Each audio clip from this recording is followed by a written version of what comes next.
Hello students, welcome to MOS classes.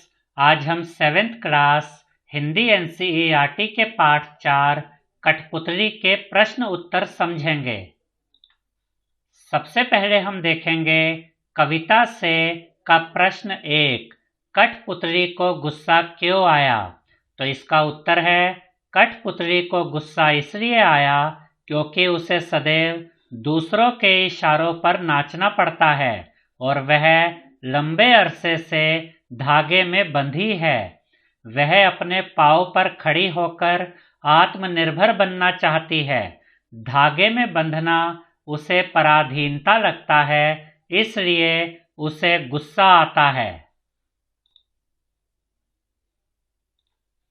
प्रश्न 2 है, कठपुतली को अपने पांव पर खड़े होने की इच्छा है, लेकिन वह क्यों नहीं खड़ी होती। तो इसका उत्तर है, कठपुतली स्वतंत्र होकर अपने पांव पर खड़ी होना चाहती है, लेकिन खड़ी नहीं होती क्योंकि जब उस पर सभी कठपुतलियों की स्वतंत्रता की जिम्मेदारी आती है तो वह डर जाती है। उसे ऐसा लगता है कि कहीं उसका उठाया गया कदम सबको मुश्किल में न डाल दे।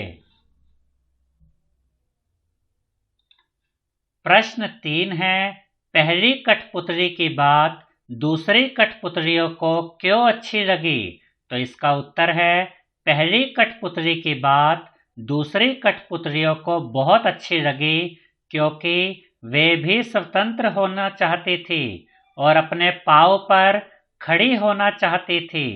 अपनी मनमर्जी के अनुसार चलना चाहती थी। पराधीन रहना किसी को पसंद नहीं। यही कारण था कि वह पहली कठपुतली की बात से सहमत थी। यहाँ पर अपनी की जगह अपने लिखिएगा, यानी कि अपने पांव पर, और यहाँ पर अपनी मनमर्जी आएगा तो अपने की जगह अपनी लिखिएगा। प्रश्न 4 है, पहली कठपुतली ने स्वयं कहा कि ये धागे क्यों है मेरे पीछे आगे, इन्हें तोड़ दो, मुझे मेरे पांव पर छोड़ दो। तो फिर वह चिंतित क्यों हुई कि ये कैसी इच्छा मेरे मन में जगी। नीचे दिए वाक्यों की सहायता से अपने विचार व्यक्त कीजिए।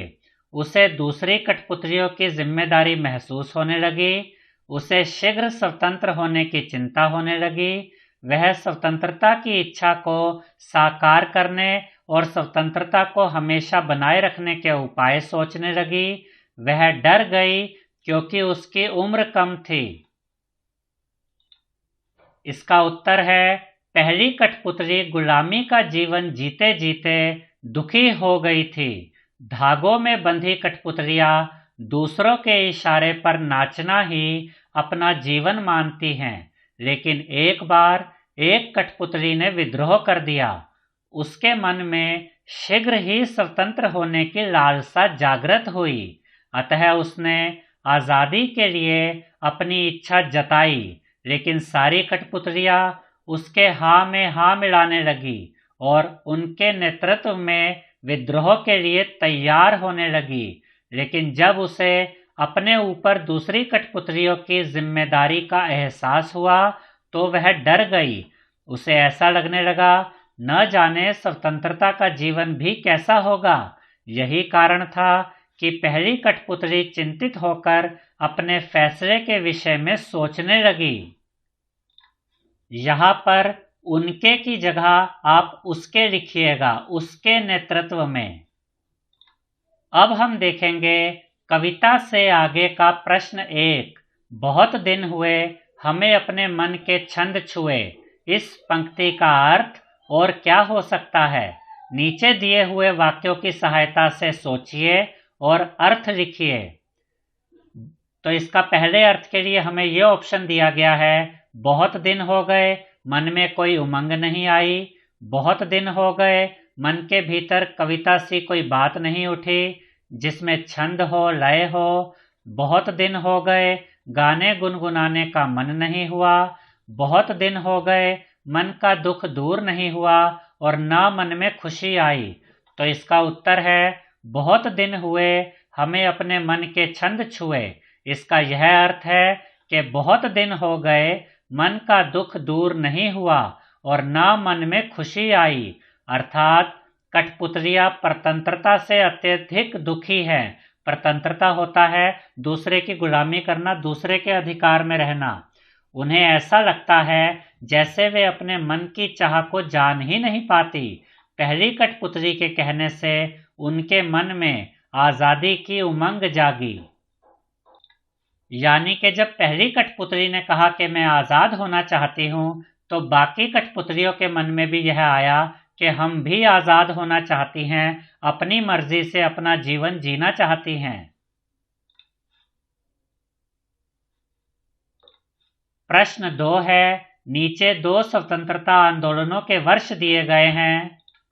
इन दोनों आंदोलनों के दो स्वतंत्रता सेनानियों के नाम लिखिए, सन 1857 और सन 1942। तो इसके उत्तर में सन 1857 के 2 स्वतंत्रता सेनानियों के नाम हमने लिखे हैं, महारानी लक्ष्मीबाई और मंगल पांडे। और सन 1942 के 2 स्वतंत्रता सेनानियों के नाम हमने लिखे हैं, महात्मा गांधी और जवाहरलाल नेहरू। अब हम देखेंगे अनुमान और कल्पना का प्रश्न 1। स्वतंत्र होने की लड़ाई कठपुतलियां कैसे लड़ी होंगी और स्वतंत्र होने के बाद स्वावलंबी होने के लिए क्या क्या प्रयत्न किए होंगे। यदि उन्हें फिर से धागे में बांधकर नचाने के प्रयास हुए होंगे, तब उन्होंने अपनी रक्षा किस तरह के उपायों से की होगी। तो इसका उत्तर है, स्वतंत्र होने के लिए कठपुतलियां लड़ाई आपस में मिलकर लड़ी होंगी, क्योंकि सबकी परेशानी एक जैसी थी और सबको एक जैसे धागों से स्वतंत्रता यानी कि आज़ादी चाहिए थी। पहले सभी कठपुतलियों से विचार विमर्श किया होगा। स्वतंत्र होने के बाद स्वावलंबी बनने के लिए उन्होंने काफी संघर्ष किया होगा।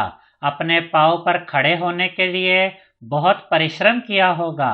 रहने, खाने, पीने, जीवन यापन की अन्य आवश्यकताओं को पूरा करने के लिए दिन रात एक किया होगा।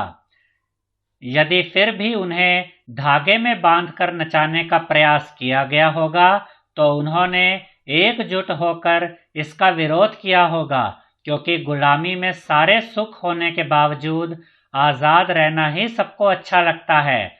उन्होंने सामूहिक प्रयास से ही शत्रुओं की हर चाल को नाकाम किया होगा। इस तरह उन्होंने अपनी आजादी कायम रखी होगी। अब हम देखेंगे भाषा की बात का प्रश्न 1। कई बार जब 2 शब्द आपस में जुड़ते हैं तो उनके मूल रूप में परिवर्तन हो जाता है। कठपुतली शब्द में भी इस प्रकार का सामान्य परिवर्तन हुआ है। जब काठ और पुतली 2 शब्द एक साथ हुए, कठपुतली शब्द बन गया और इससे बोलने में सरलता आ गई। इस प्रकार के कुछ शब्द बनाइए, जैसे काठ, जिसे कठ भी कहते हैं, से बना कठ गुलाब, कठ फोड़ा।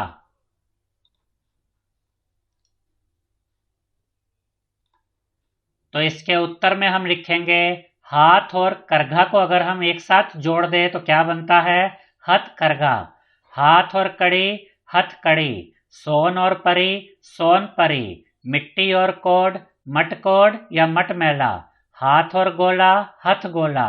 सोन और जूही, सोन जूही।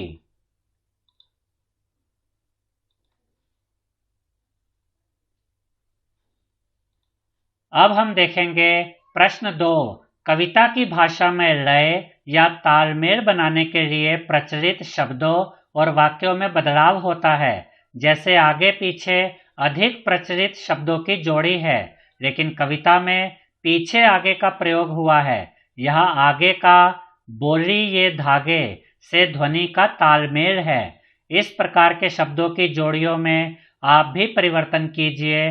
दुबला पतला, इधर उधर, ऊपर नीचे, दाएं बाएं, गोरा काला, लाल पीला आदि। तो यहाँ पर हम दुबला पतला की जगह इसको लिखेंगे पतला दुबला। ये जो इधर उधर है इसकी जगह इसकी बजाय आप ये उत्तर लिखिएगा उधर इधर। ऊपर नीचे की जगह नीचे ऊपर। गोरा काला की जगह काला गोरा। और दाएं बाएं की जगह बाएं दाएं लिखिएगा। आशा करता हूँ स्टूडेंट्स कि आपको ये वीडियो पसंद आई होगी। अगर आपको ये वीडियो पसंद आई है तो इस वीडियो को लाइक करें, शेयर करें और हमारे चैनल को सब्सक्राइब करें। Thank you.